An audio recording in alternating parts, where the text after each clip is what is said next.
Bonsoir, bonsoir, bonsoir à tous. Que la grâce du Seigneur Jésus-Christ, l'amour de Dieu et la communion du Saint-Esprit se partagent. Alors rapidement, partageons le live, partageons le live.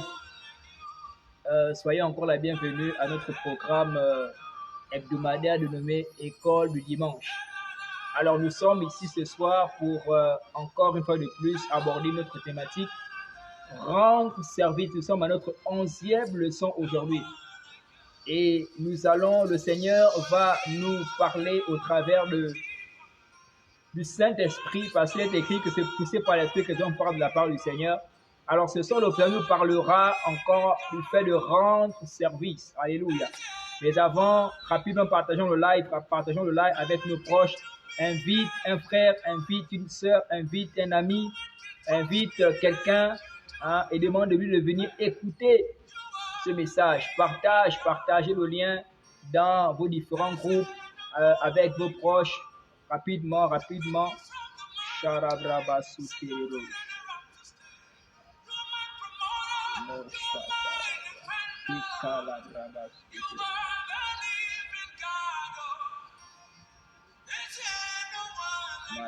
Partageons rapidement le live. Kaleroshata la brabados. Les pushabra passé kalarosha kaba. Malibroshata brabada. Partageons rapidement le live. Oh, Sharabra. Les Pusharabados.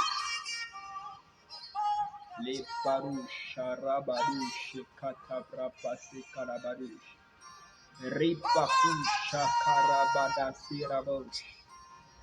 Keturubu Shikarabrabasi Karabas.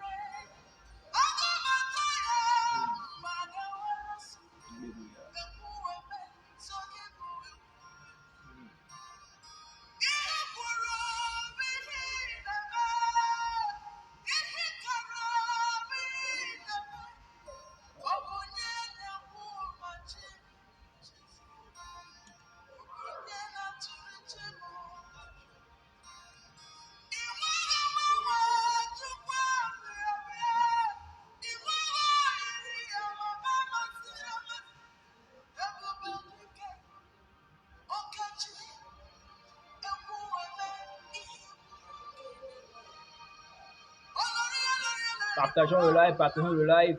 Les Chaprabadabas.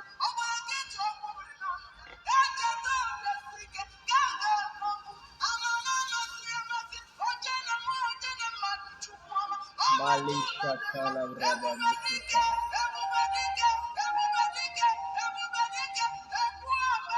Partageons le live.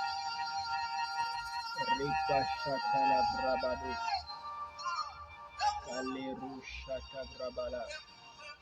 On va démarrer dans 5 minutes. Partageons rapidement le live avec nos proches. Invite quelqu'un. Invite un ami, invite une sœur, invite un frère à venir prendre part à cet enseignement qui sera donné aujourd'hui. Rosha Rabada Sekerebosha. Ripa Rabada Sekararo. Ripa Sekusha Tarabadi.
Libre kusandere pashatara shati brabaraba. Losh karapa lushatiri braba sukaribre. Losh karibra pasturi bastere bro shatara braba barabasha. Rimanu shati bradu sekiri bro. Lebre kasandere pushakara brabado. Losh kadrapa tu shati brabu sanderi ro. Remanasuka tabrabala shakarabaska. Leke posore bakashekara. Levo paleto. La passe katusha brabale kata. Seigneur, nous t'invitons, mais il prend le plein contrôle de ce moment. Viens régner en maître souverain maintenant au nom de Jésus. Shikara.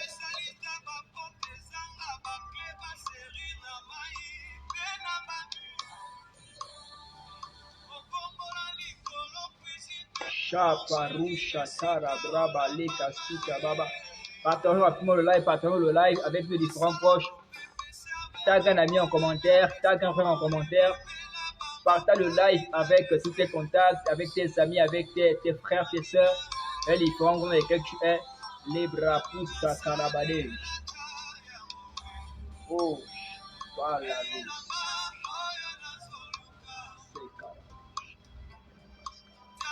Partageons le live, partageons le live.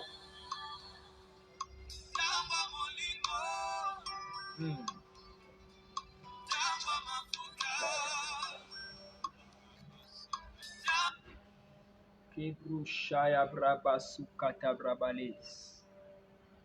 Reparabalase karusha tabrabalas kanderebosh. Kurusha tabrabale baskute babush. Lokusha kabra. Partageons le live rapidement. Grazilia, que Dieu te bénisse. Partage le live avec tes proches. Partage le live, partage le live, partagez le live. Sarah Patouche Karabros. Les Palouchaka Labre Basuka Terebrosada. Korusha Brabaras. Kerusha Kabaros. Malesa Touche Karabras. Kurapasi Kararouche. Chatabrapas Kanderebosh. Ulebra Sandere Basateriresh. Urusha Karabrabas Kerebosh.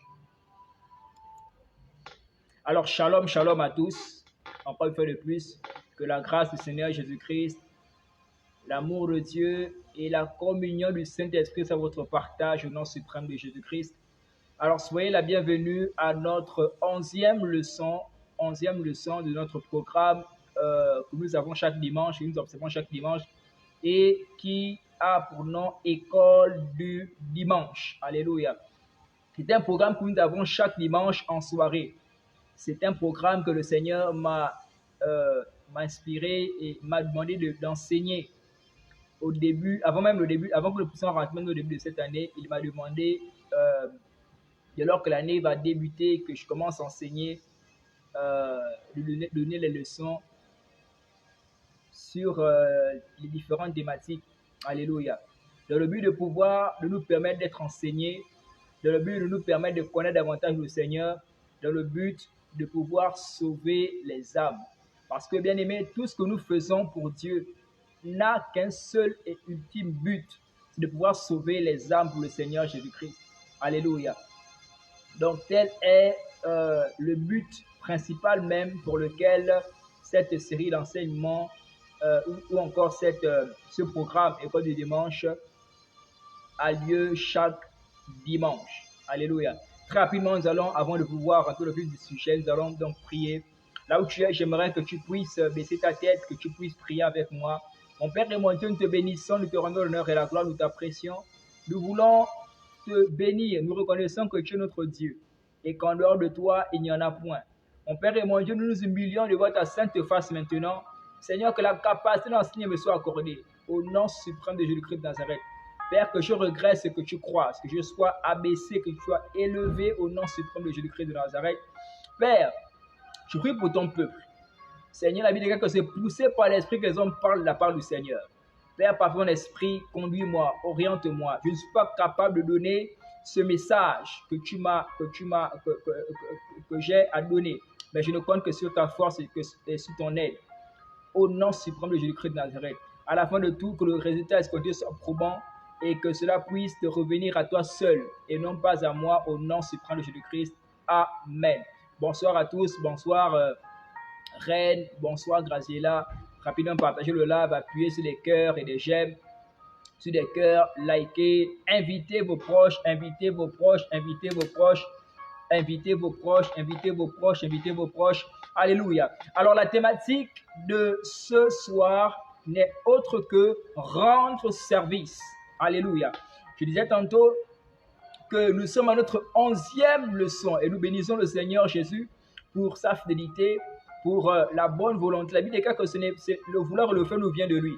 Celui qui met en nous la volonté, qui dispose toutes choses de telle sorte que nous puissions être toujours au poste afin de pouvoir faire la tâche qui nous a été confiée. Alors, nous allons donc prendre quelques portions d'écriture.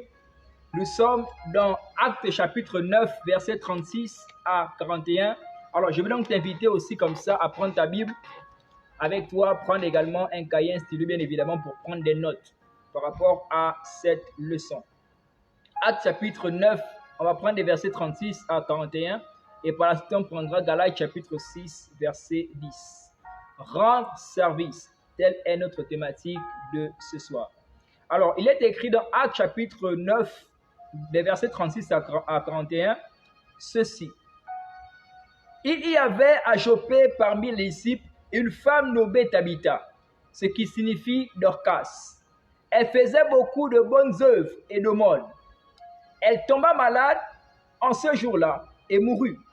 Après l'avoir lavée, on la déposa dans une chambre haute.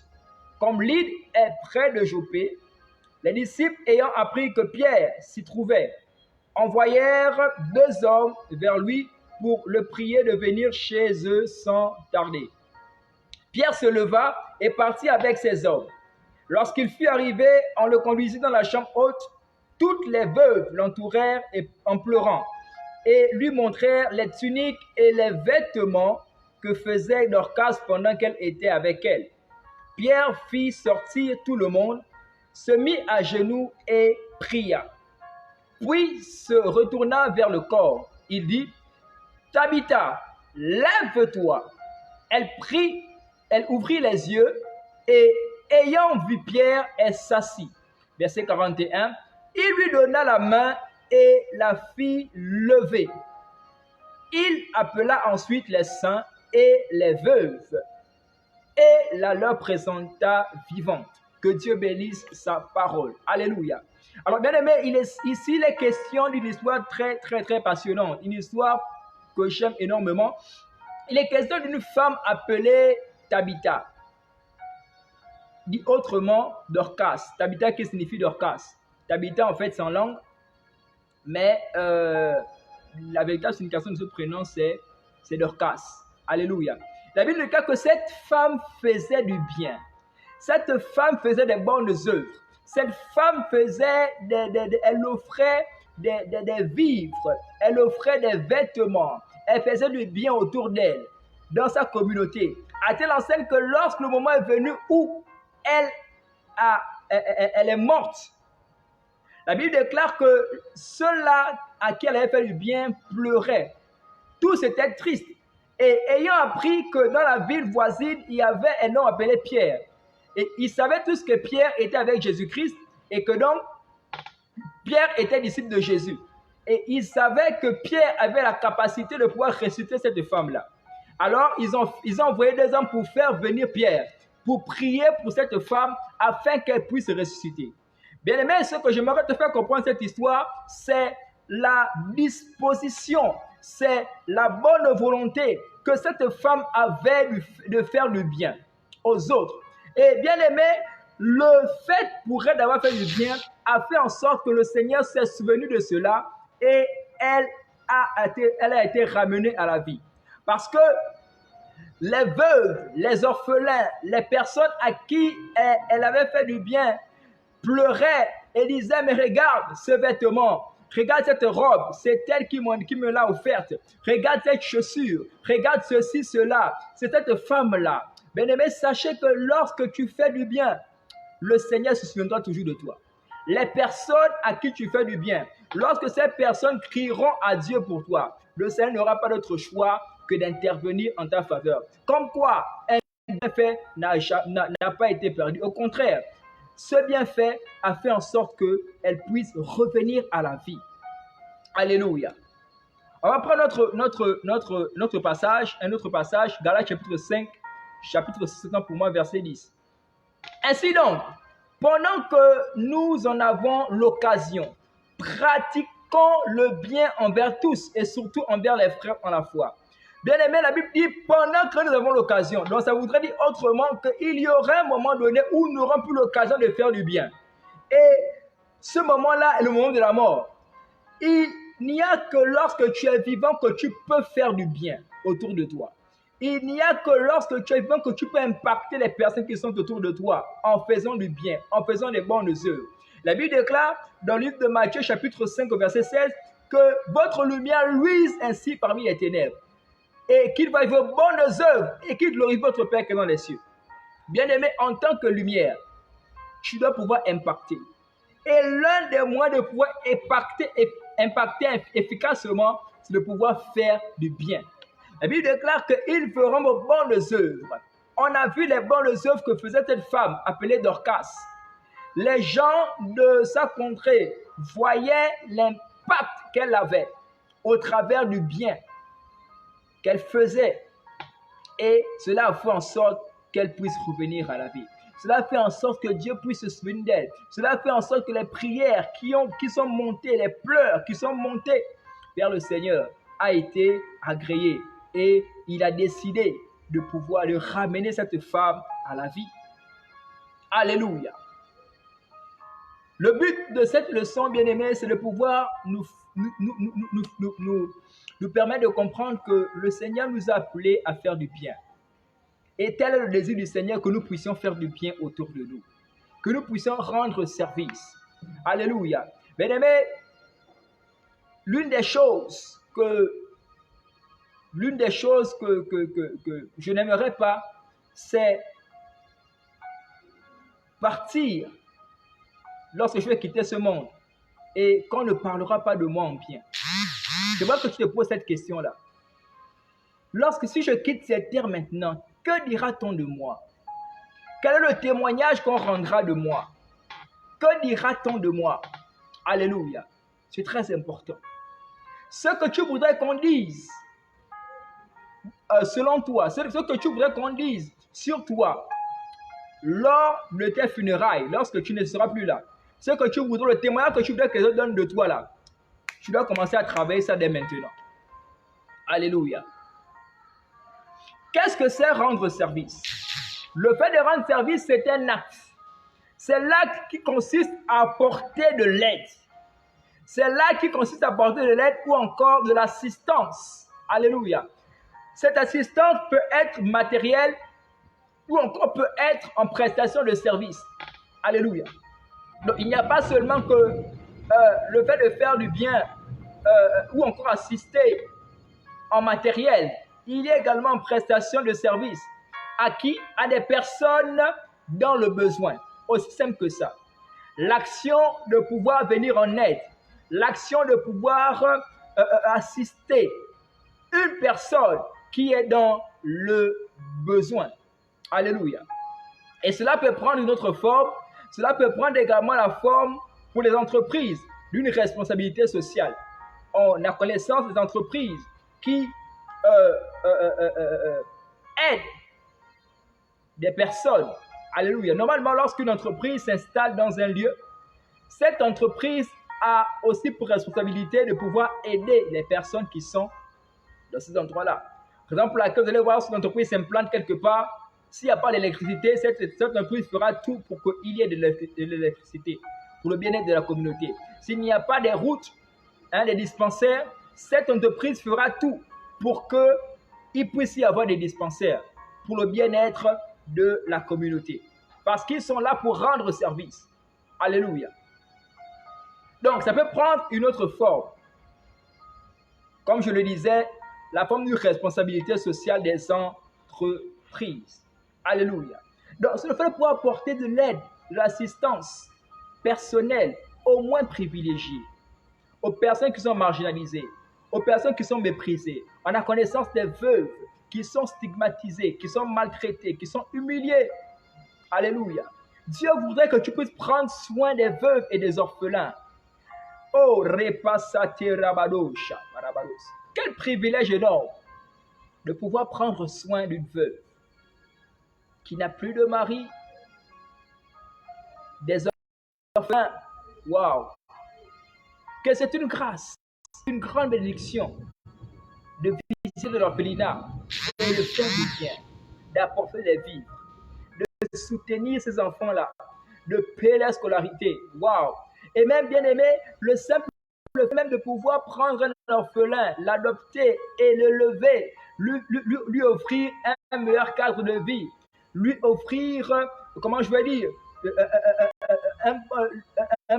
du bon vivre. Quel privilège d'or. Le Seigneur s'attend à ce que nous puissions rendre service autour de nous. Il s'attend à ce que nous puissions impacter en tant que lumière autour de nous, au travers de nos bonnes œuvres. Tel que nous le dit Matthieu chapitre 5 à partir du verset 16. Alors, notre leçon sera développée sous deux grandes lignes. Premièrement, on parlera de qui a besoin d'aide. Quelles sont les personnes qui ont véritablement besoin d'aide. Et en second plan, on parlera de comment devrions-nous aider. Alléluia. On passe à notre grand temps. Qui a besoin de notre aide? Alors, comme je viens de le dire déjà, il y a plusieurs personnes autour de nous qui ont besoin d'aide.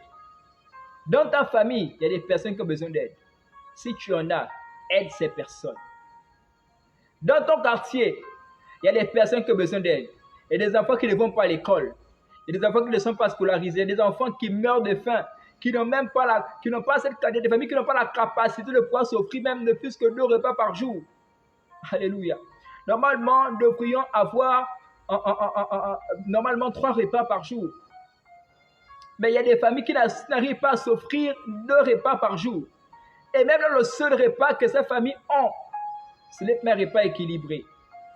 Ces personnes, ces familles sont autour de toi. Ces personnes souffrent. Tu en as, mais tu es incapable de pouvoir aider. Aide ces personnes. Il y a des personnes autour de toi qui sont malades. Terriblement. Des personnes qui souffrent avec la maladie depuis des années. Mais tu as la capacité de pouvoir leur offrir des médicaments. Mais tu ne le fais pas. Le Seigneur m'a interpellé à pouvoir aider. Alléluia. Qui devons-nous aider? Les frères engagés qui sont dans le besoin. Alléluia.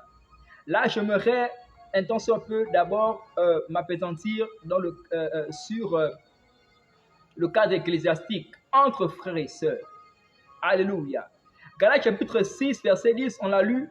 La Bible dit que ainsi donc, pendant que nous en avons l'occasion, lorsqu'on parle comme ça là, ça voudrait dire qu'il y aurait un moment où nous n'aurons plus l'occasion de pouvoir faire du bien, de pouvoir impacter des personnes autour de nous. C'est le moment où nous n'allons plus vivre. C'est le moment où le souffle de vie qui est en toi sera retiré. À partir de ce moment, tu seras cadavre. À partir de ce moment, tu seras inerte. À partir de ce moment, tu ne pourras plus rien faire. Alléluia. Cette femme Tabitha, lorsqu'elle est morte, c'est le moment où, effectivement, elle n'avait plus l'occasion de faire du bien. Mais pendant qu'elle était en vie, elle faisait du bien. À telle enseigne que lors de sa mort, lorsqu'on s'apprêtait à l'ensevelir, parce que la Bible, quand on l'a lavé, on l'avait déjà lavé, on l'a mis dans une chambre haute, donc on s'apprêtait à l'ensevelir. Et les personnes à qui ces personnes qu'elle a aidées, ces personnes ont bien parlé d'elle, ont rendu un bon témoignage d'elle. Ah, qu'est-ce qu'on dira de toi lorsque tu ne seras plus? Quel témoignage donneront, quel témoignage les gens vont donner de toi? On a donné un bon témoignage de cette femme-là. Et ce témoignage a fait en sorte qu'elle puisse revenir à la vie. Alléluia. Il y a des personnes dans l'église, des frères qui sont engagés, qui servent le Seigneur. Beaucoup qui viennent à l'église, qui servent Dieu, mais qui ne savent même pas lorsqu'ils vont rentrer ce qu'ils vont manger. Il y a beaucoup qui sont là, servent le Seigneur, mais qui apprennent, mais c'est compliqué. Beaucoup ne savent même pas comment ils feront pour se rendre à l'école le lendemain. Donc, ils vivent par la foi. Ils vivent le jour. Alléluia. Il y a des papas, des mamans dans l'église qui sont assez stables, qui travaillent comme de l'argent. Vous devriez aider ces personnes-là. Vous devriez aider ce frère, cette sœur. Pourquoi? Parce qu'un bienfait n'est jamais perdu, rassurez-vous bien-aimé. Même s'il arrive que tu fasses du bien et qu'on t'a rendu le mal, sache qu'un bienfait n'est jamais perdu. Ce qu'on sème, c'est ce qu'on récolte. Alléluia. La personne à qui tu as fait, la personne pour qui la personne que tu as aidée peut ne pas manifester de la reconnaissance à ton endroit. Mais sache que le Seigneur qui a vu ce que tu as fait te le rendra. Il va te le rendre. S'il ne te le rend pas à toi, il va le rendre à ta progéniture. Alors là, sois-en sûr. Parce qu'un bienfait n'est jamais perdu. Alléluia. Cette femme a semé dans la vie de ceux-là qui étaient autour d'elle. Elle a semé dans la vie des veuves de son temps. Elle a semé dans la vie des démunis de son temps. Et elle a récolté quoi? La résurrection. Alléluia. Et la bonne santé en plus de cela. Donc nous devons pouvoir aider des personnes, des frères et des sœurs dans l'église qui sont dans le besoin. Nous devons pouvoir aider les personnes âgées. Vous savez, les personnes âgées n'ont plus la capacité de pouvoir travailler comme nous. Ou encore, ces personnes ont travaillé, ont eu, vous savez, c'est très débrouillant en tant qu'homme songer à cela. On est jeune, c'est bien, mais on n'est pas jeune toute une vie. Un moment viendra où nous serons vieux. Un moment viendra où nous ne pourrons plus travailler. Un moment viendra où nous n'aurons plus de force. Alléluia. Et bien, par rapport à Galates, je reviens très rapidement par rapport à Galates, chapitre 6, verset 10, nous avons lu. La Bible nous dit que pendant que nous en avons l'occasion, il est question ici, on peut voir, on peut comprendre ça de cette façon. Lorsque la Bible dit qu'on n'aura plus l'occasion, ça peut être le moment pendant lequel nous ne serons plus vivants, mais ça peut être l'occasion pendant laquelle nous n'aurons même plus de force. Alléluia. De pouvoir véritablement faire du bien aux autres. Le moment de la vieillesse, le moment où nous serons là fatigués. Alléluia. Les personnes âgées ont besoin d'aide. Ces personnes n'ont plus la force, n'ont plus la capacité de pouvoir travailler. On a dit que l'aide ici n'est pas seulement en termes de matériel. Ce n'est pas aussi en termes d'argent seulement. Même en termes de service. Il y a des vieillards autour de toi. Est-ce que tu les aides? Est-ce que ces personnes ont besoin quelquefois de se laver, mais n'ont pas de force pour puiser de l'eau? Est-ce que toi, en tant que jeune, tu peux puiser de l'eau à un vieillard qui est dans le besoin? Est-ce que tu peux partager ton repas avec celui-là, avec ce vieillard qui n'a plus cette capacité de pouvoir, je ne sais pas, se payer un plat? Alléluia. Même en termes de prestation de service, nous devons pouvoir aider. les personnes âgées. Lévitique 19, verset 31, les veuves et les orphelins, comme je venais à peine de le dire. Le plus souvent, bien aimé, ce que nous constatons, surtout dans notre société africaine, c'est que la veuve, les orphelins sont maltraités. De ces enfants-là n'est plus, le mari de cette femme-là n'est plus, c'est là où la belle famille profite de cette occasion pour spolier cette dernière et même les enfants. Mais ils ne savent pas quelque chose, c'est qu'il y a un Dieu dans le ciel qui voit tout et qui est le meilleur justicier et qui rendra à chacun selon sa part. Rassurez-vous. Alléluia. Dieu le juste juge pour toutes les personnes, toutes les familles. Ton frère ou ton frère est décédé. Il a laissé la femme et les enfants. Il a laissé certains biens. Et vous avez décidé de chasser cette femme, chasser les enfants. Sachez qu'il y a un juste juge qui rendra à chacun selon sa part. Donc les veuves et les orphelins ont besoin de notre aide. Alléluia. N'attends pas d'abord d'avoir beaucoup pour dire que tu vas aider. Même avec le peu que tu as, tu peux aider. Le peu que tu as, tu peux offrir un morceau de pain à un orphelin. Tu peux offrir un morceau de pain à une veuve. Alléluia. Le peu que tu as, tu peux offrir, je sais pas, un sachet de riz à un orphelin, à une veuve. Il y a des personnes dans ton quartier, des jeunes, des enfants dans ton quartier qui n'ont même pas de vêtements. Maléché calabro, sabrabade skata. Ils se baladent avec des vêtements déchirés. Mais toi, tu as des vêtements. Prends ces vêtements et donne-les-leur. Alléluia. Un bienfait n'est jamais perdu. Nous devrions aider les pauvres. Alléluia. Ceux qui n'ont pas la capacité de pouvoir subvenir à leurs besoins. Nous devons aider les personnes spécialement handicapées. Des personnes qui sont, quand on parle d'handicapés, là, c'est que ces personnes ont un handicap. Et donc, ils n'ont plus les mêmes facultés que toi et moi. Et il est clair que ces personnes ont besoin d'aide. Alléluia. Lorsque je parle d'handicapé ici, on peut être handicapé sur le plan physique.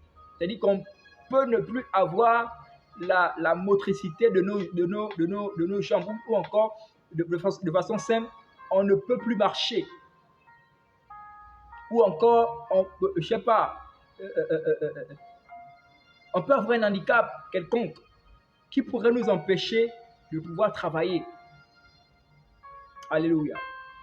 Nous devons pouvoir aider les personnes handicapées physiquement. Il y a des personnes également qui sont handicapées mentalement. Oui, il y en a ces personnes-là. Et même sur le plan émotionnel, etc. Alléluia.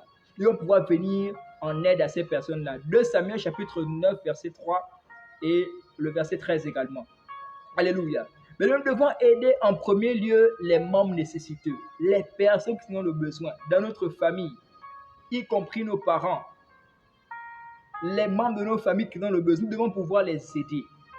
Dans la famille chrétienne, dans la foi, les frères et les sœurs qui ont le besoin, nous devons pouvoir les aider, nous devons pouvoir les venir en aide. Autour de toi, dans ton quartier, dans la société dans laquelle tu vis, il y a des personnes, vous savez, peut-être beaucoup ne considèrent pas cela de cette façon, mais sachez que la veuve et l'orphelin, ou encore la personne nécessiteuse, est un moyen, si je peux m'exprimer ainsi, où tu peux s'aimer. C'est un panier, voilà. C'est un panier en réalité où tu peux s'aimer. Ou dit autrement, c'est une terre disposée, vraiment fertile, où tu peux s'aimer. Alléluia. Décide de s'aimer du bien autour de toi. Décide, prends cette décision. Malgré qu'aujourd'hui le monde est méchant, c'est vrai. Le monde devient de plus en plus méchant. La Bible déclare dans le livre de Matthieu, chapitre 24, verset 12, que lorsque l'iniquité se sera accrue, l'amour du plus grand se refroidira. Donc, parce que plus il y aura de méchanceté, plus il y aura de moins en moins l'amour. Parce qu'en réalité, bien aimé, ce qui pourrait t'emmener à pouvoir aider ton prochain, c'est l'amour. Si tu n'as pas d'amour pour les personnes nécessiteuses, si tu n'as pas d'amour pour les personnes qui n'ont pas de quoi manger, ces personnes qui souffrent, ces personnes malades autour de toi, ces personnes qui sont dans le besoin, tu n'as pas d'amour, de compassion pour eux, tu ne pourrais pas les venir en aide. Jésus-Christ, il a fallu qu'il ait de l'amour pour nous, pour venir nous aider. Parce qu'en réalité, la Bible déclare que le salut du péché, c'est la mort. Et à cause du péché, nous tous nous avons été privés de la gloire de Dieu. Donc, nous méritions tous l'enfer. Et le Seigneur a dû venir pour nous aider. Il a dû venir pour nous arracher du gouffre dans lequel nous étions. Mais qu'est-ce qui a motivé cela? C'est l'amour. Nous devions pouvoir aimer les personnes qui sont autour de nous et les venir en aide. Il y a des personnes, bien aimées, qui n'ont même pas des... Waouh! Décide de faire du bien autour de toi. Décide de faire du bien autour de toi. Des personnes malades hospitalisées qui n'ont même pas de quoi payer les factures d'hôpital. C'est terrible, bien aimé. Chaque fois lorsque je vais à l'hôpital, je suis un peu triste. Lorsque je ressors de là, je suis triste. Parce qu'il y a des personnes, voir des mamans qui sont là, des parents qui sont là avec des factures d'hôpital. C'est compliqué. L'enfant est malade, terriblement malade. La maman est là avec la facture d'hôpital. Elle est en train de demander, aidez-moi s'il vous plaît, aidez-moi s'il vous plaît, aidez-moi s'il vous plaît. D'autres même vont même à la télévision. J'ai besoin d'aide. Alléluia. Nous devons pouvoir aider. Aider certaines personnes à obtenir des bourses d'études. Pourquoi pas financer des études. Je prie que Dieu te fasse grâce. Au nom suprême de Jésus-Christ de Nazareth.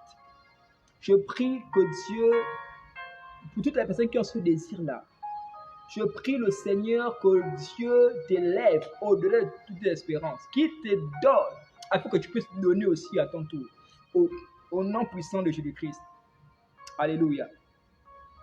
Ce geste ne doit pas être une occasion aussi pour certaines personnes d'être paresseuses, cependant. Ce geste d'aide ne doit pas aussi faire en sorte que nous puissions nous livrer à la mendicité ou penser qu'elles ont le droit, je parle de ces personnes-là qui ont besoin d'aide, qu'elles ont le droit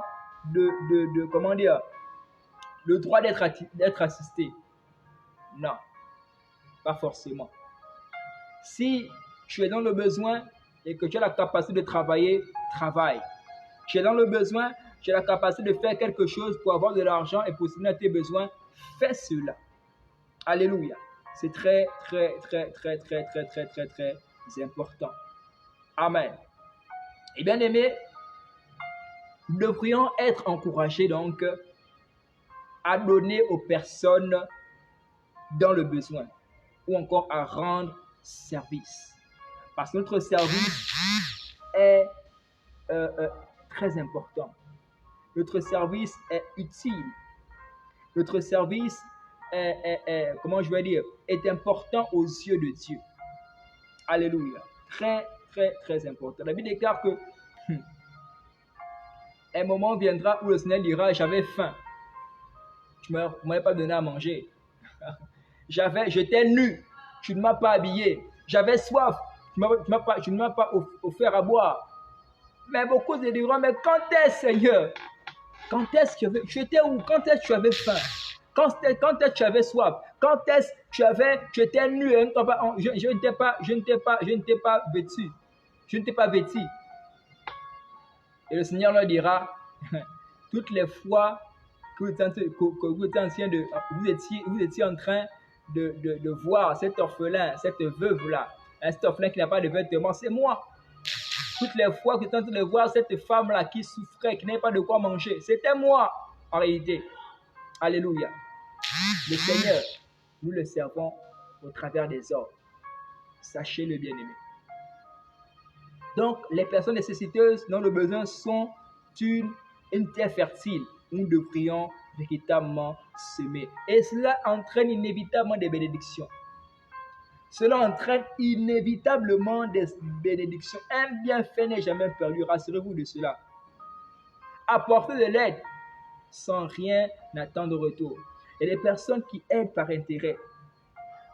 Bien aimé, lorsque tu aides avec intérêt, sache que tu as des résultats et récompenses.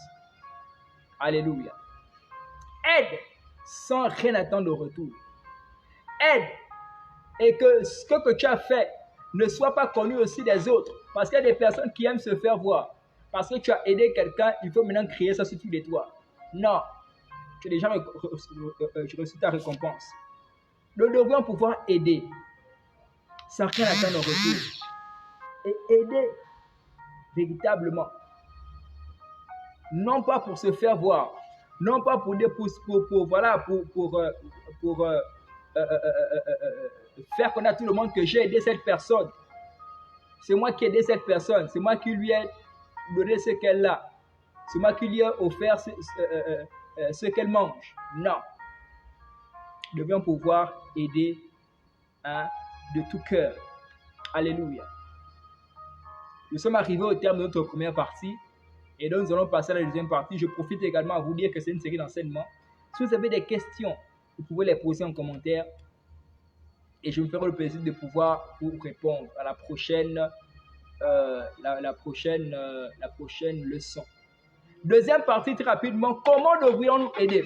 En première partie, on a vu quelles sont les personnes à qui nous devrions, les personnes qui ont besoin d'aide. Et là, en seconde partie, comment devrions-nous aider?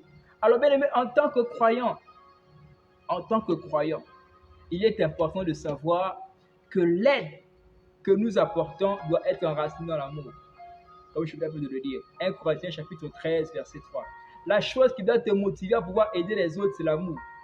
Si tu aides par l'amour, en réalité, tu ne verras pas ton intérêt. Tu n'aideras pas par intérêt. Si tu aides par amour, tu ne vas pas après avoir aidé, crier sur tous les toits que tu as fait ceci, tu as fait cela. Tu as fait du bien aux autres. Un jour, il y a une jeune fille qui m'a épaté. Certainement, elle se lance sur cette vidéo ou soit elle se lance cette vidéo. Alors, on est allé dans un restaurant manger quelque chose. Et lorsqu'on a terminé, on sortait, on rentrait. Et là, il y avait un jeune garçon qui est venu vers nous et qui nous a demandé de l'argent. S'il vous plaît, aidez-moi. Depuis le matin, je n'ai pas mangé avec la famille. Et je voudrais que vous puissiez m'aider, s'il vous plaît, aidez-moi. J'avais 500. J'ai pris les 500, je lui ai remis ça. Mais il était encore là. J'ai dit, mais c'est quoi? Je t'ai remis l'argent. Et là, celui qui était avec moi, voyant que le jeune garçon était encore là, il voulait encore, il était véritablement dans le besoin. Ça m'a surpris. Je ne sais pas, elle avait, je pense, un billet de 10 000 comme ça. Elle est allée dans un supermarché. Elle a fait la monnaie et elle a remis au petit. Non, je pense qu'elle avait soit acheté quelque chose. Elle avait acheté des vivres. Elle a remis au jeune garçon, ou soit elle lui avait donné de l'argent, je crois. Et ça m'a beaucoup touché. J'étais vraiment épaté par cela. Alléluia. Ce sont des choses que nous devrions faire. Pourquoi? Parce que nous sommes motivés par l'amour. Alléluia. Donc, notre aide que nous devons apporter aux autres doit être enracinée dans l'amour. Même si elle nous permet de mieux servir Dieu. Sachez-le. Je veux dire qu'on ne sert Dieu qu'au travers des hommes. Honnêtement. Le fait de pouvoir aider les autres, là, tu sers Dieu. Aller dans les orphelinats aller dans des orphelinats avec des vivres. Payer la scolarité aux orphelins. Aider les veuves. Tu sers le Seigneur. Alléluia. Tu sers le Seigneur. 2 Corinthiens chapitre 9, verset 8. Assister une personne dans le besoin est un signe extérieur de notre amour. Sachons-le. Sachons-le. Le fait même vous savez, l'aide n'est pas seulement, ou encore le fait de rendre service n'est pas seulement en termes d'argent. Même en termes de, on a dit, en termes de prestation de service, en termes d'assistance. Il y a des personnes qui sont autour de toi qui ont perdu un être cher, qui souffrent. Le simple fait de venir assister cette personne-là, c'est déjà quelque chose de bien. Cette personne se sentira réconfortée. Tu vas malgré la douleur, le fait que cette personne te voit et que tu la consoles, cela est une aide très, très, très importante. Alléluia. Donc, nous devrions pouvoir venir en aide à toutes les personnes dans le besoin. C'est un signe extérieur de l'amour. C'est une manifestation de l'amour. Alléluia. Et par la suite, lorsque nous le faisons, le Seigneur pourvoira pour nous. Donnez et il vous sera donné, une bonne mesure secouée et qui déborde. Donc, ce que nous sémons, automatiquement, nous allons le récolter. Et donc, parfois, notre don peut être une démonstration de notre foi aussi. Le don que notre don, la façon de donner, elle peut aussi être une démonstration de la foi que tu as. Il y a des personnes qui, elles-mêmes, des fois, n'ont pas, ou sinon ont un peu. Mais ce peu-là, ils savent que c'est ce qui me reste. Mais l'autre est dans le besoin. Entre la personne et moi, en réalité, cette personne est beaucoup plus dans le besoin. Nous deux, on a le besoin. Mais cette personne est beaucoup plus dans le besoin que moi.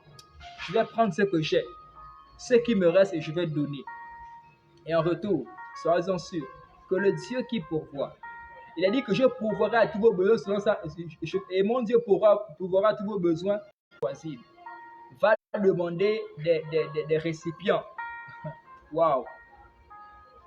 L'huile qui te restait là, l'huile qui lui restait a été multipliée. La farine a été multipliée. Elle n'est pas morte. Sache, bien-aimé, que peu importe le peu que tu as, si tu décides malgré ça de donner à quelqu'un, tu ne vas jamais mourir de faim. Le peu que tu as, si tu décides de donner à quelqu'un d'autre, le Seigneur ne te le laissera pas, ne t'abandonnera pas pour autant. Ce n'est pas parce que le peu que tu as donné, au contraire, même lorsque tu donnes aux autres, c'est un moyen par lequel tu provoques Dieu à te donner davantage. Parce que plus tu te donneras, plus tu donneras aussi aux autres. Alléluia. Donc c'est également un moyen de pouvoir manifester, de montrer notre foi. Cependant, l'état du cœur aussi de celui qui donne compte plus que la grandeur du don. L'état du cœur de la personne qui donne. Et bien, nous recommandons de donner avec le choix. Ne donnons pas par contrainte. Ne donnons pas, voilà, parce que, non. En réalité, ce n'est pas un don que le Seigneur va agréer. Le don là, non seulement nous devrions donner la maison de Dieu, mais aussi aux personnes qui devrions donner avec le choix. Même au sein de l'Église. Il y a des personnes, toi et moi, nous n'avons pas la possibilité de pouvoir aller partout pour prêcher l'évangile. Mais il y a des frères qui ont décidé de donner, qui ont décidé de se consacrer à Dieu, qui ont décidé de dire que bon, moi, je vais aller dans les villages prêcher l'évangile pour le Seigneur. Des missionnaires. Et ces personnes sont là-bas, il faudrait que ces personnes, il faudrait qu'elles mangent. Il faudrait qu'elles s'habillent. Parce que, bien aimé, si tu as faim, tu ne peux pas prêcher l'évangile. Alléluia. Mais le fait de pouvoir participer avec ton argent, en termes de matériel, en termes de vêtements et autres, pour que cette personne qui allait prêcher l'évangile là puisse être à l'aise, afin de véritablement faire avancer l'œuvre de Dieu, c'est déjà quelque chose de très important. Tu as aidé, et le Seigneur ne manquera pas de te faire bénéficier de la récompense attachée au fait de pouvoir sortir et gagner des âmes. Ça veut dire que la récompense, la bénédiction qui est attachée au fait que ce missionnaire est allé prêcher l'évangile là, tu bénéficierais également de cela. Alléluia. Et donc pour terminer, bien-aimé, tout en encourageant les croyants dans le livre de Corinthiens, dans les chrétiens de Corinthe, tout en encourageant les croyants de Corinthe à donner de manière généreuse, l'apôtre Paul ne voulait pas qu'ils donnent au-dessus de leurs moyens. Donc à contre-cœur, ou encore sous la contrainte. Vous pouvez voir ça dans le Corinthiens chapitre 8, verset 12. Donc il ne voulait pas. Lisez cela, vous allez découvrir. Il ne voulait pas donner par contrainte, bien aimé. Le Seigneur n'agrée pas cela. Vaut mieux même laisser. Si tu donnes contre cœur, vaut mieux laisser. Donne avec joie. Donne avec joie. Sème avec joie. Sème avec joie. Alléluia.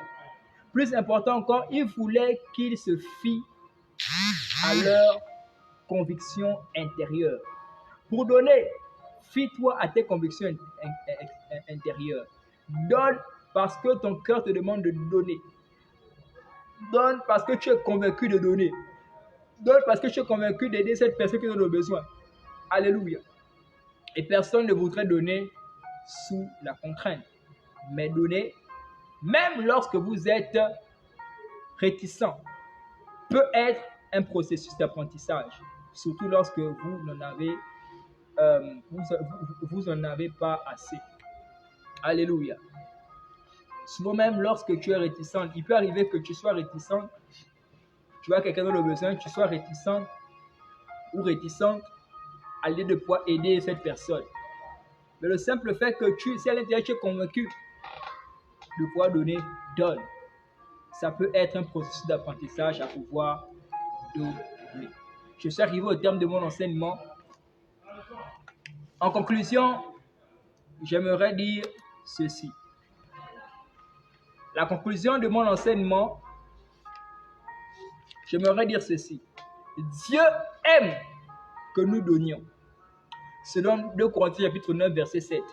Et il nous récompensera toujours au-delà de nos attentes, au-delà de notre imagination. Que Dieu vous bénisse. Alléluia. Alors, suivez-moi sur ma page Facebook, Jude Eboué officiel, ainsi que ma chaîne YouTube, Jude Eboué TV. Alléluia. Et partagez le live avec tous vos proches et tous vos contacts. Et le Seigneur ne manquera pas de vous bénir en retour. Au nom suprême de Jésus de Nazareth, je vais prier. Mon Père et mon Dieu, nous te bénissons pour cet enseignement. Je prie, Seigneur, au Dieu, pour les personnes qui ont suivi et qui vont suivre par la suite. Je prie, Seigneur, au Dieu, que tu leur parles au travers de cet enseignement au nom puissant de Jésus-Christ. Et que, Père, que ces personnes puissent aider au nom puissant de Jésus-Christ de Nazareth. Prendre la décision de pouvoir aider. Et pour les personnes qui le faisaient déjà, ou qui le font déjà, que ces personnes fassent davantage au nom puissant de Jésus-Christ de Nazareth. Amen. Que Dieu vous bénisse. On se dit à dimanche prochain par la grâce du Seigneur. Si Jésus n'est pas encore revenu, bien sûr. Bye bye.